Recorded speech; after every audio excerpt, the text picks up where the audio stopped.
الحمدللہ رب العالمین والصلاۃ والسلام علی رسولہ سید الانبیاء والمرسلین۔ الحمدللہ رب العالمین۔ اس وقت ہم محمد اکبر آنترے صاحب کے گھر پر جو جالیہ میں واقع ہے یہاں موجود ہیں، اور آپ سب جانتے ہیں کہ گزشتہ دنوں کچھ فوٹوز وائرل ہوئے تھے پیر معشوق احمد صاحب قبلہ کے، اور اس میں کچھ ایسی حرکات تھیں جو شریعت سے متصادم تھی، تو براہ راست میں نے پیر صاحب سے رابطہ کیا تھا۔ اس کے بعد جب مجھ تک وہ فوٹوز پہنچے اور میں نے پیر صاحب سے فون کیا تو انہوں نے اس بات پہ آمادگی کا اظہار کیا تھا کہ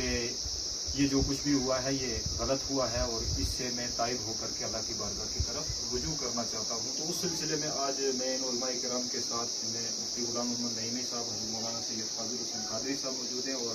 یہ پیر ذاکر حسین صاحب، پیر بلال صاحب ہیں، خود پیر صاحب یہاں پر موجود ہیں، اور ان کے معتقدین بھی یہاں پر موجود ہیں۔ ہم یہاں حاضر آئے تھے اور تفصیل ہم نے الحمدللہ تقریباً 1 گھنٹے کی نشست کی ہے، اور تمام معاملات پر جو یہ فوٹوز وائرل ہوئے تھے ان کے تعلق سے بھی، اور اس سے پیشتر جو کچھ معاملات وائرل ہوتے رہے ہیں ان کے تعلق سے، ان پر بھی مکمل ہم نے ان سے بات کی ہے، اور الحمدللہ رب العالمین تمام معاملات کا خلاصہ یہ ہے کہ حضرت نے ان تمام چیزوں سے رجوع کرتے ہوئے اللہ کی بارگاہ میں توبہ و استغفار کیا ہے، اور یہاں اجتماعی دعا بھی ہوئی ہے۔ اس کے بعد اب میں گزارش کروں گا اپنے تمام اہل ایمان سے، اپنے مسلمان بھائیوں سے، اور ان لوگوں سے بالخصوص جنہوں نے یہ فوٹوز وائرل کیے تھے ان کے، کہ وہ ان فوٹوز کو اب ڈیلیٹ کر دیں۔ اب اس کی ضرورت نہیں ہے، چونکہ اللہ کے رسول صلی اللہ علیہ وسلم کا فرمان بھی ہے کہ التائب من الذنب کمن لا ذنب لہ، کہ جس نے توبہ کر لی اپنے گناہ سے تو گویا وہ ایسا ہو گیا کہ اس نے گناہ کیا ہی نہیں۔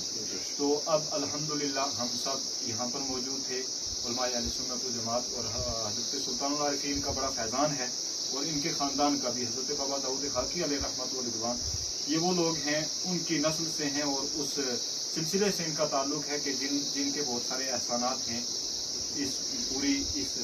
جو خطہ ہے ہمارا کشمیر کا، اس کے اوپر، تو انہی بزرگوں کے نقش قدم پر الحمدللہ رب العالمین رہتے ہوئے جو خدمات یہ اپنی انجام دیں گے آگے بھی، اور انہوں نے اس بات پہ مکمل ہمیں اعتماد دلایا ہے کہ بحمدہ تبارک و تعالیٰ میں انہی بزرگوں کے عقائد کا ماننے والا ہوں، اور انہی کے عقائد کو میں انہی کا پرچار بھی کرتا ہوں، اور انہی کی تعلیمات کو میں آگے بڑھاتا بھی ہوں، اور اسی پہ انشاءاللہ کاربند بھی رہوں گا۔ آئندہ ایسی کوئی چیز یا ایسا کوئی میں آپ کو موقع نہیں دوں گا کہ آپ مجھ سے شکایت کر سکیں۔ اللہ تعالیٰ ان کو بھی اور ہم سب کو ثابت قدم رکھیں۔ والسلام علیکم ورحمۃ اللہ وبرکاتہ۔